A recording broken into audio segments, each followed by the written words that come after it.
The tomb loomed ahead, cloaked in shadows, and as dusk deepened over the hills, the light from Torm's signet felt weaker in the cleric's hand. Garen, a cleric of Torm, clutched his holy symbol tightly as he moved through the ancient crypt entrance. The air hung heavy with decay and the acrid tang of old stone. His every step echoed back at him from the depths below. Somewhere in that shadowed maze, his brother lay. Garen's brother Alden had once been his closest companion. Though a skilled archer and ranger devoted to Torm, Alden had never felt the calling to serve as a cleric or paladin of their faith. It was a matter the two had argued about many times. Garen, who saw signs of Torm's guidance everywhere, and Alden, who found faith in the silent language of the wilds and trusted his heart to know what was right. 6 months ago, Alden had entered this very tomb, seeking ancient relics left behind by an order of knights lost to history. But he had not returned, and Garen's prayers for guidance on his brother's fate had met with such silence. Now, finally, Garen had gathered the strength to return alone and retrieve his brother's body, to let him rest once and for all. Garen tightened his grip on his holy symbol, an iron gauntlet engraved with Torm's emblem, feeling its comforting weight as he stepped into the tomb's eerie darkness. Despite the chill pressing in on him, he felt the warmth of Torm's presence, a gentle, steady reassurance, as if he was not leading the way into the darkness, but rather following something, someone greater than himself. This was his brother's resting place, desecrated by something dark and terrible, and he was here to do what honor demanded. He would find Alden, bring him peace, and put an end to this curse that twisted his spirit. As he ventured deeper, Garen whispered prayers, his voice unwavering. "In Torm's name, I walk without fear," he murmured, "for the loyal fury watches over me." The tomb's shadows seemed to drift around him, and he saw flickering images of battles long past, remnants of spirits condemned here, perhaps by the same evil that had claimed his brother. There was an edge to these visions, a sense of injustice, of futility, of cruel ends for worthless reasons, as if there was any reason at all. It was a pervading sense of the evil done to the innocent, of loss, of resentment seeped into his bones like he was wading through a cold and muddy marsh that went on forever. It was a place of despair and hatred. Soon, a cold dread filled the air, and before him materialized a translucent figure draped in tattered robes. A skeletal shape glided forward, emerging from the solid stone as if it were water. Garen's heart clenched. Though its face was naught but bone, he recognized the broken ribs and the twisted arm, wounds Alden had borne in life. His brother, his dear brother, had become a cursed thing. "Alden," Garen whispered, reaching out a hand, though he knew his brother could not touch it. "I'm here to set you free."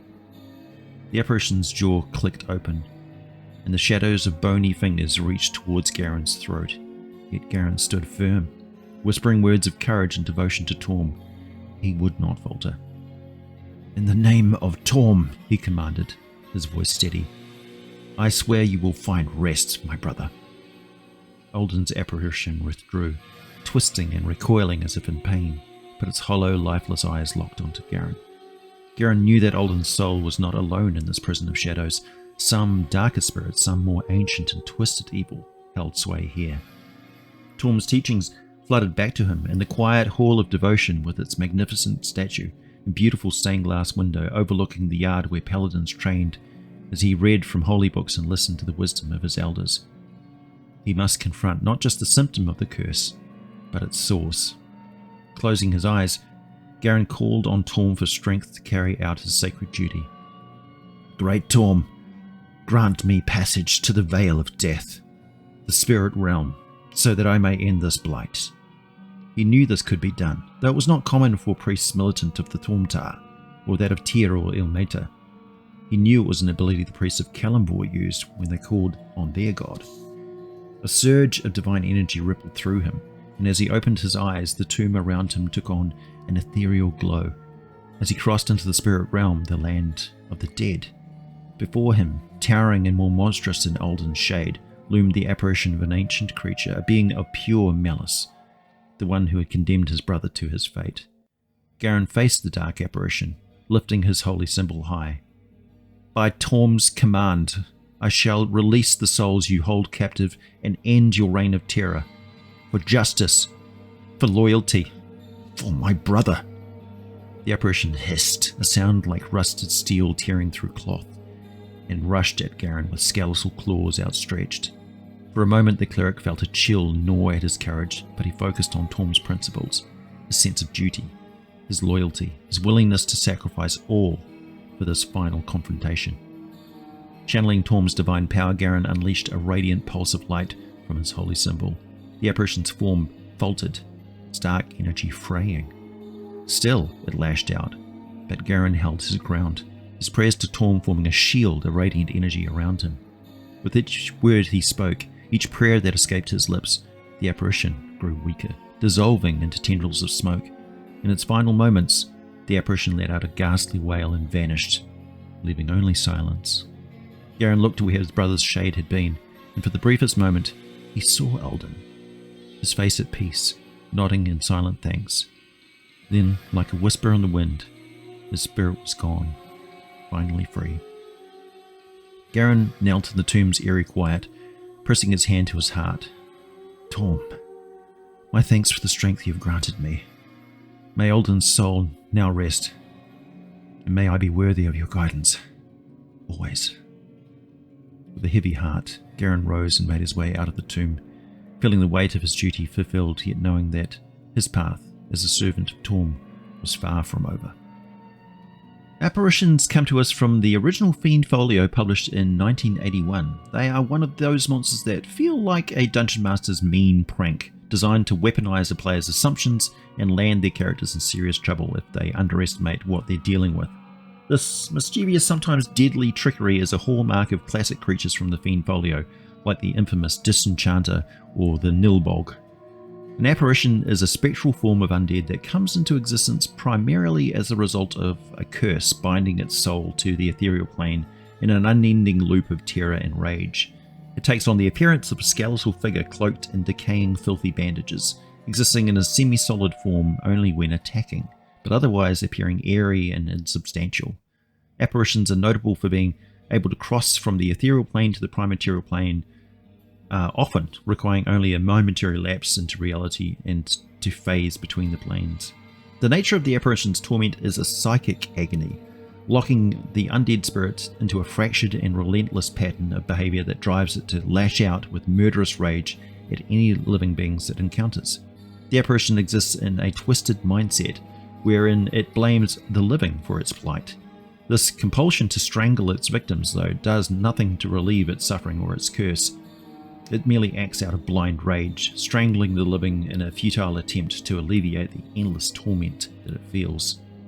When crossing over into the material plane, apparitions appear from within solid, non-living structures, whether walls, floors, or furniture, catching intruders off guard with frightening ease. This ambush quality imposes disadvantage on the surprise rolls of any creature within reach, as the apparition seems to materialize from within the structure itself. Moreover, any apparition can sense any creature with an intelligence score of 5 or greater within a range of 100 feet, making it especially dangerous in confined spaces or structures filled with unaware victims.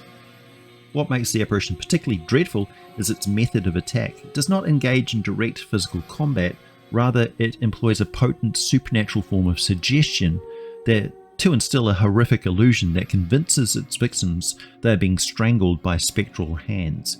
There's no need for the apparition to touch the victim directly. Instead, the target must succeed on an intelligence check with disadvantage to disbelieve the attack.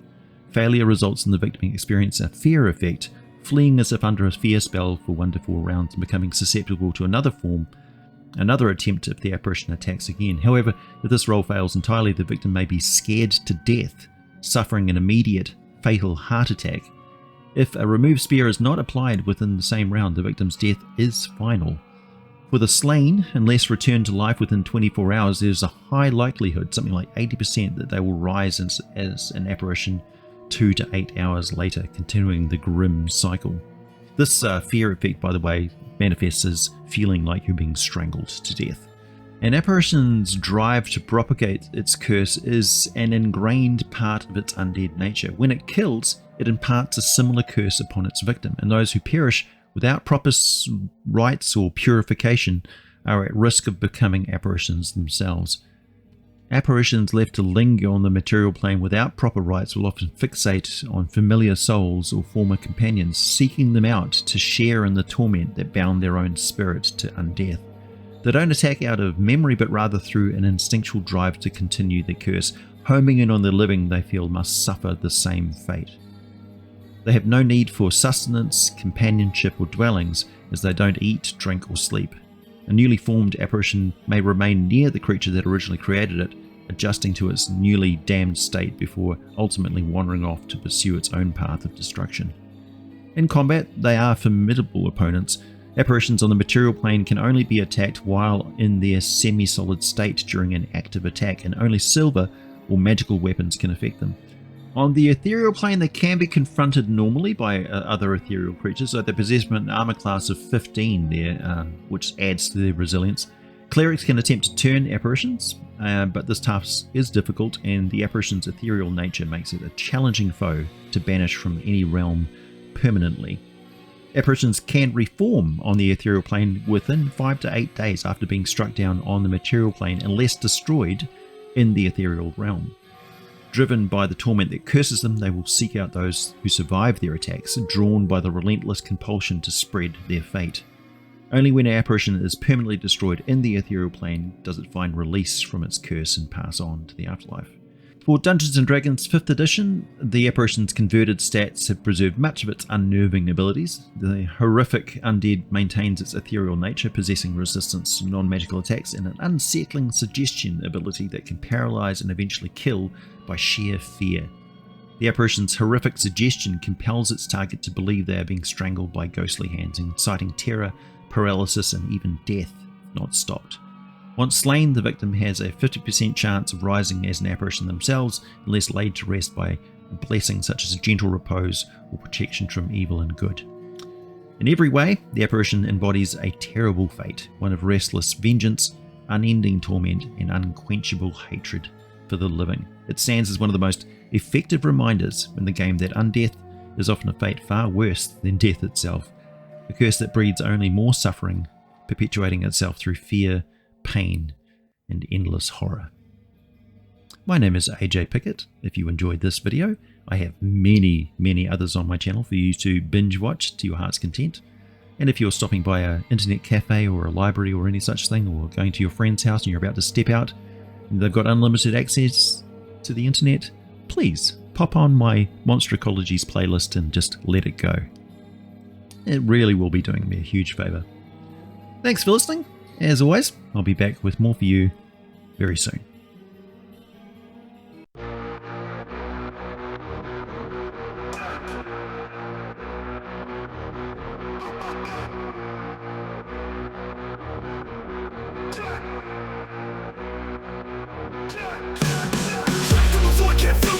Just bones and hate, no rest, no peace. Chained to the void, I hunger, I thirst. Every breath you take just makes it worse. Living and breathing, that's the crime. Feel my pain in your mind. All I do is say I got nothing left. You love, you live, your sense is death. Life's a spark that I can't reclaim, so I stuff it out with my pain. Coming to my dark, see what I see, and you'll become just bones like me. Apparition, apparition, apparition, apparition.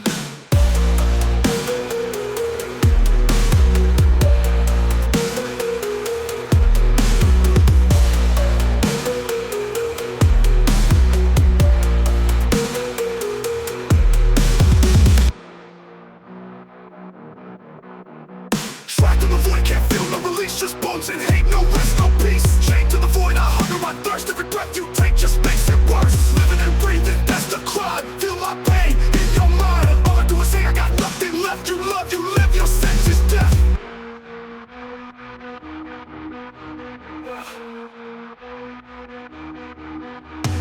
Life's a spark that I can't reclaim, so I'll stuff it out with my pain. Coming to my dark, see what I see, and you'll become just bones like me. Apparition, apparition, apparition, apparition.